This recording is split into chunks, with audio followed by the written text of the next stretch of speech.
Eyewitness News with Edie Tarbox and Victoria Corderi.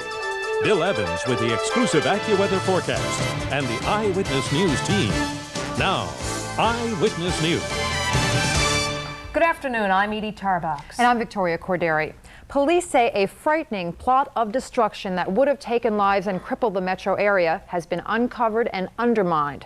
Federal and local agents say they cracked a ring of terrorists with diabolical plans targeting the UN, the Lincoln and Holland tunnels, and top political figures. 8 suspects, all of them described as Muslim extremists, are now in custody. Court documents say one of the men admits he was part of the February bombing of the World Trade Center. They were picked up in early morning raids in Queens, Brooklyn, and Westchester. Police say a bomb was being prepared at one location. The suspects also reportedly have ties to Sheikh Omar Abdel Rahman, the spiritual leader for the World Trade Center suspects. Our senior correspondent John Johnson is live now in Lower Manhattan with the very latest. John. Victoria, sinister, chilling, and alarming. The 8 suspects now awaiting arraignment here at Manhattan Federal Court. 8 alleged Muslim fundamentalist extremists who, according to the FBI, were determined to bomb major public facilities here in New York and assassinate local, national, and international political leaders. Alleged terrorists who now may be linked to the World Trade Center bombers. The FBI and New York police spent the night rounding up suspects. A raid in Jamaica Queens nabbed some of the alleged terrorists in the midst of making a bomb. The bomb squad was called in to haul away drums of chemicals. The other suspects were seized in raids in Brooklyn and Yonkers. All 8 are Muslim extremist fundamentalists. This is one of the biggest operations in FBI history. I don't know about the biggest in terms of resources, certainly one of the most significant we've ever been involved in because of what it means to the overall safety, public safety factor in New York City and the United States. The 8 suspects allegedly plan to bomb either the Holland or Lincoln Tunnel, or both, along with the United Nations and the FBI headquarters in Lower Manhattan. They also reportedly plan to assassinate Senator Alfonse DAmato, State Assemblyman Dov Hikind, UN Secretary General Boutros Ghali, and Egyptian President Hosni Mubarak. All 8 suspects have ties to Jersey City-based radical Muslim cleric Sheikh Omar Abdel Rahman. Number 3, the removal of the Mubarak regime is a matter that is a must in the Islamic world. According to the Islamic law, it is an obligation. America is going to be held accountable before the whole world for the covering up for the Mubarak regime and the injustices. The alleged terrorists taken into custody today, like the suspects in the World Trade Center bombing 4 months ago, have ties to Abdel Rahman. But the FBI says there are no direct links between the 2 groups other than the same basic types of explosives. Okay, now this case is obviously developing rapidly, and we have many developments. I'm going to try and sum them up rather quickly.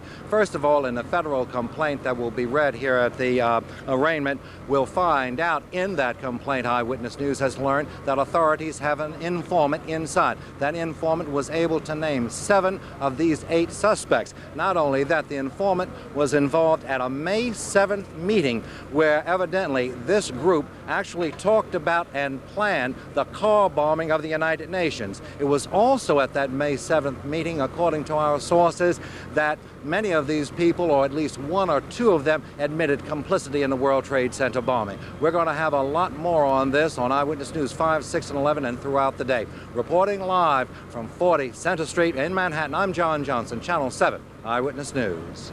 According to authorities, these suspected terrorists had quite a hit list: human targets, including world leaders and even a local assemblyman. Pat Dawson is live at the United Nations with this side of the story. Pat?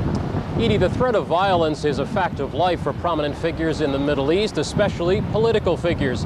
For months now, here in this country, there have been rumors of plots linked to Middle East terrorists against officials in the United States. Today's arrest suggests that the relative security of public officials here is now in question. The plot's list of human targets describes a trail from New York to Washington to Cairo. The alleged terrorist cell merging the deadly political violence of the Middle East with U.S. targets. They had detailed plans of a number of facilities, the FBI building, some of the tunnels, UN headquarters. And so as distraught and wacky as they are, they're not to be disregarded or taken lightly. One of the most prominent, New York's junior senator, Alfonse DAmato, who claimed he was a target because of his demand for capital punishment for terrorists and his outspoken calls for tougher treatment of Muslim cleric Sheikh Omar Abdul Rahman. The suspects, whose nationalities are U.S., Egyptian, and Palestinian, also supposedly had UN Secretary General Boutros Ghali on their list, and Egyptian President Hosni Mubarak. According to initial reports, the alleged terrorists were linked to Muslim fundamentalist causes.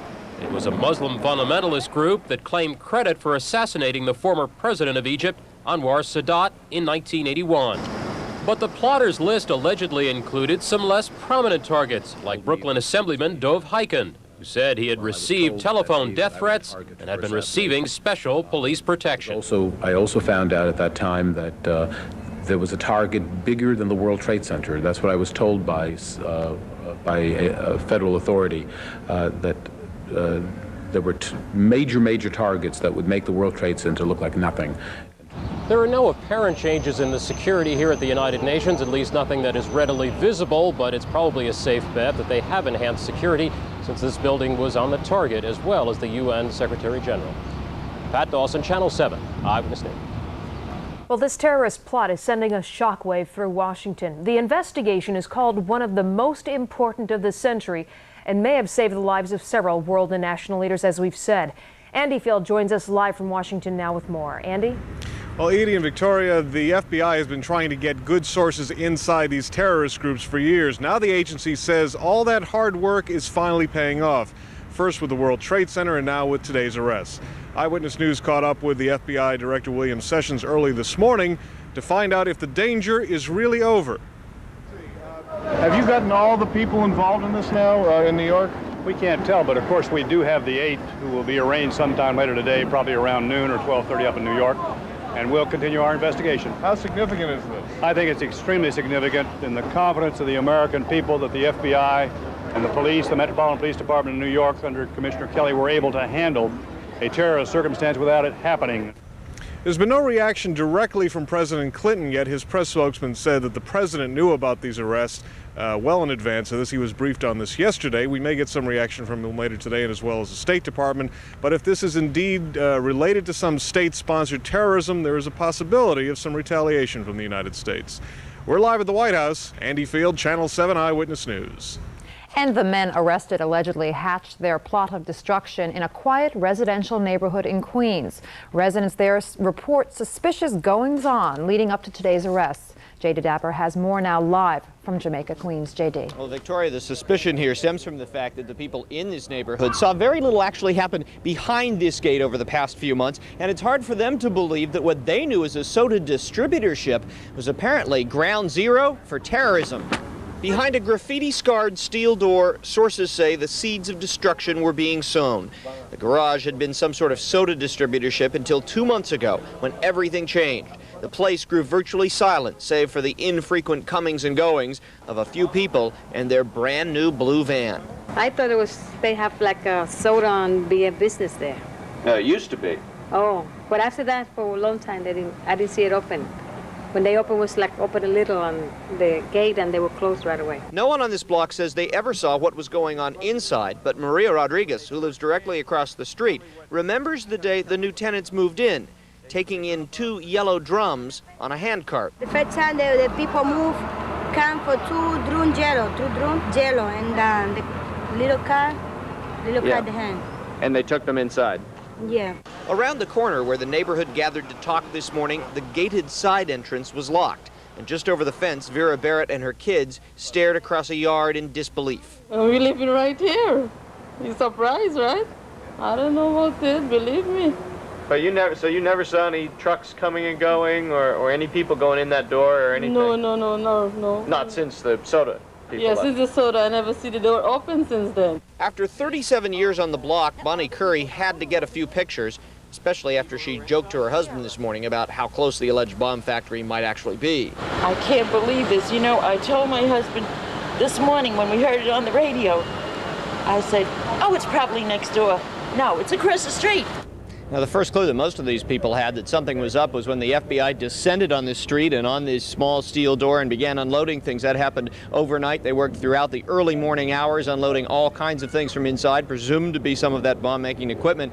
Meanwhile, the neighbors feel that they are very lucky that nothing went wrong, that no bombs blew up, that none of the chemicals exploded, because they didn't know anything was going on inside. We're live in Jamaica Queens. J.D. Dapper, Channel 7 Eyewitness News. And as we've reported, one of the targets of the alleged plot was Senator Alfonse DAmato, who has been an outspoken critic of terrorism. He joins us live now from Washington. Thanks for joining us, Senator DAmato. Sure. If indeed you were a target, why do you think you were singled out, since it's not extraordinary for a legislator to be against terrorism? Well, I think if you take a look at the history, you'll see that Abu Halima, who is the mastermind of the bombing of the Trade Center, was carrying around pictures and posters of me going back 2 years ago, decrying me and my activities.